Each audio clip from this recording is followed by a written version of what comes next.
नमस्कार दोस्तों, स्वागत है आपका एक बार फिर से सुनील हराखंडी के मैनेजमेंट फंडे में। आज मैं फिर एक बार आपको पुण्य श्लोक अहिल्या के एक कल के एपिसोड पे ले जाता हूँ। इस एपिसोड में क्या होता है कि जो यमुना होती है, जो कि दासी होती है द्वारकाबाई की, उसके पीहर से आई होती है, उनको कुछ पकड़ लेती है। उसको रातों रात गोडाउन में कुछ असंदिग्ध अवस्था में अहिल्या स्पॉट करती है और वो अगले दिन सुबह उनसे सवाल पूछती है कि आप वो वहाँ क्या कर रही थी, जिसका कि वो संतोषजनक जवाब नहीं देती है। और इसके बाद वो द्वारकाबाई से कंप्लेन करती है कि इसने मुझे चोर कहा और मुझे अपमान किया।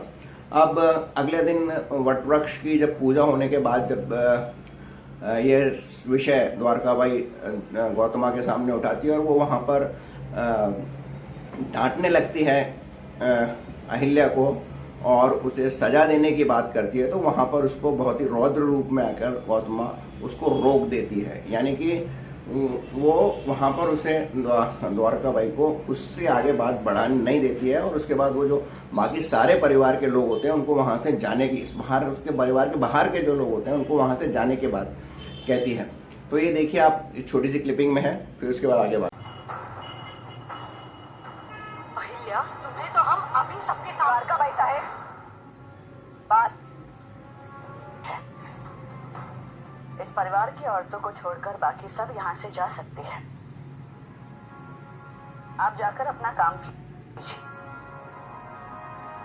द्वारकाबाई साहब, शायद आपको याद नहीं है कि अब अहिल्या सिर्फ छोटी सुनबाई नहीं, रानी है। उसके सम्मान की चिंता करना और रक्षा करना आपकी भी जिम्मेदारी है। इस तरह चार लोगों के बीच में आप उसे ऐसे सवाल नहीं पूछ सकती। आप तो इतनी समझदार है, फिर इसमें एक दूसरे का सम्मान नहीं करेंगे तो दूसरे हमारा सम्मान कैसे करेंगे भला? अहिल्या को अलग ले जाकर भी आप ये बात पूछ सकती थी, लेकिन नहीं, आपने ऐसा नहीं किया। नहीं, अहिल्या का पक्ष जानने की कोशिश की। ये आखिर बात क्या है? जहाँ तक मैं अहिल्या को समझने लगी हूँ, वो फूल पे फूल कर सकती है, लेकिन बड़ों का निरादर, चोरी का आरोप,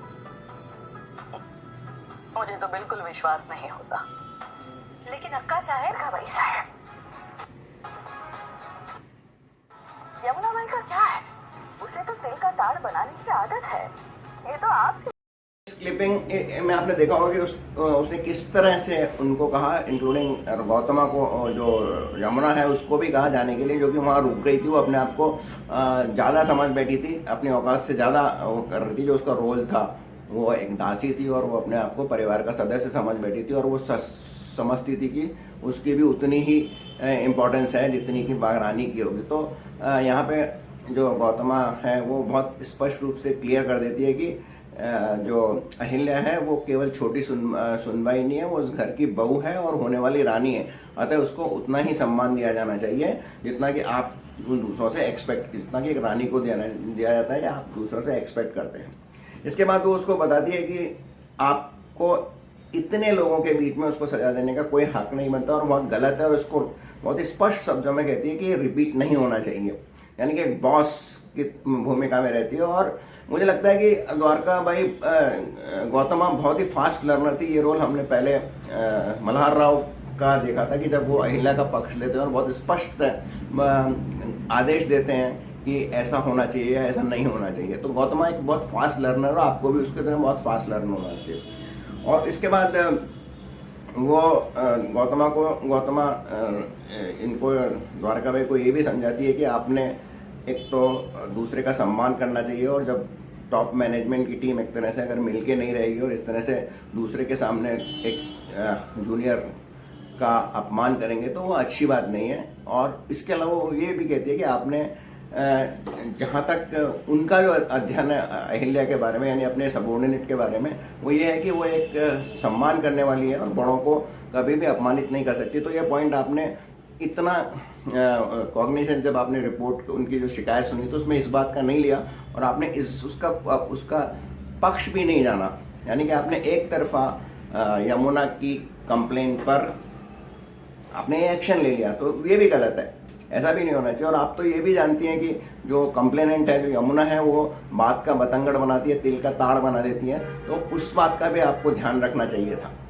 और ये सब कहते हुए उनको ये भी बताती है कि जो यमुना बाई है वो तो एक बाहरी व्यक्ति है और ये सुनबाई हमारी रानी है, रानी होने वाली है, और आप इस तरह से एक कोर्ट में उसका इस तरह से अपमान नहीं कर सकते हैं। तो छोटी छोटी क्लिप में आपको स्पष्ट होगा। तो ये इसमें मैनेजमेंट लेसन यही है कि आप यदि बॉस हैं या आप यदि बॉस बनने वाले हैं, तो आपको भी यदि कहीं से किसी भारी व्यक्ति से, कहीं से यदि आप लार्ज ऑर्गेनाइजेशन में कोई शॉप फ्लोर पे है और शॉप फ्लोर में वर्कर आपकी कोई कंप्लेंट आपके सुपरवाइजर की या आपके इंजीनियर की कंप्लेंट करे, तो आपको उसको एक तो सबसे पहले उसकी बात सुननी चाहिए, और उसके बाद दूसरे पक्ष को भी पूरा, यानी जो इंजीनियर, सुपरवाइजर या लोअर लेवल का मैनेजर है या आपका सबऑर्डिनेट है, किसी भी स्तर का हो, उसको उसकी बात का भी पूरे बराबर सुनना चाहिए। और उसको आपको जो भी डांटना वगैरह है, उसको आपको अलग से ले जाके डांटना चाहिए, ताकि उसका कॉन्फिडेंस कम नहीं हो। दूसरी बात यह है कि आपको उसका पक्ष भी जानना चाहिए। तीसरी बात यह कि जो उसकी जो अब तक का रिकॉर्ड है, उस पर भी ध्यान देना चाहिए कि उसका रिकॉर्ड क्या है, क्या वो ऐसी गलती कर सकता है। तीसरा पॉइंट ये है कि आपको जो कंप्लेनेंट है उसका भी बैकग्राउंड आपको मालूम होना चाहिए कि वो किस तरह की कंप्लेंट करता है। और इस तरह से आपको एक अच्छे जो आपका जो टीम है आपकी, उसमें सद्भाव बनाए रखना चाहिए और सबको बराबर सम्मान देना चाहिए, बिना किसी बात के या पब्लिकली किसी को ह्यूमिलिएट नहीं करना चाहिए, जैसा कि यहाँ पर जो द्वारका बाई करने की कोशिश कर रही थी और उसको गौतमा ने बड़ी ही फर्म हैंड से रोक दिया था और उसको ये सब बातें समझाई थी। 2-3 बातें आपको इसमें दिखेंगी उसमें, और अंत में आपको ये जो मैं बातें कह रहा हूँ समझ में आएंगी। और आपको मेरी सलाह है कि यदि आप बॉस हैं तो आप अपनी टीम को पूरा सम्मान दीजिए, उनकी कंप्लेन को हैंडलिंग बहुत ही केयरफुली कीजिए, दोनों का पक्ष जानिए, और फिर उसको यदि आपको कुछ कहना भी है तो आप अलग में ले जाके कहिए। इसमें मैं एक डिफरेंट स्टाइल बताता हूँ। हमारे जो लेजेंडरी मैनेजर थे, plant head Shri NC Mehta, उनका एक अलग ही स्टाइल था। कम से कम 2 बार तो मेरे साथ ऐसा हुआ कि मैंने कुछ गलतियां की और मेरी शिकायत दूसरे डिपार्टमेंट के लोगों ने की, तो उन्होंने मुझे बुला के नहीं डांटा, मुझे कुछ भी नहीं कहा, मेरे बॉस को बोला कि ये गलत कर रहा है और इसको तुम जाके समझा दो। तो मुझे बड़े प्यार से मेरे बॉस ने समझाया और मुझे अपनी गलती का एहसास भी हुआ कि हाँ, मैंने यहाँ गलती की थी। तो ये भी एक तरीका होता है। इसलिए आप जब बॉस हैं तो बॉस में जब आप कंप्लेंट हैंडलिंग करते हैं तो बिल्कुल आप रानी गौतमा बन जाइए और दोनों पक्षों का की अध्ययन कीजिए, उनका बैकग्राउंड क्या है वो देखिए, दोनों पक्षों का बात सुनिए, और फिर जिसको भी आपको प्रताड़ित करना है या दंड देना है या डांटना है तो उसको सेपरेटली डांटिए। ये कुछ आपको छोटी सी क्लिप में दिखेगा या दिखा होगा। बहुत बहुत धन्यवाद मेरे साथ बने रहने के लिए। अगर आपको अच्छा लगा हो तो शेयर कीजिए, लाइक कीजिए, शेयर कीजिए, और यदि आपने सब्सक्राइब नहीं किया तो इसे अवश्य सब्सक्राइब कीजिए। बहुत बहुत धन्यवाद।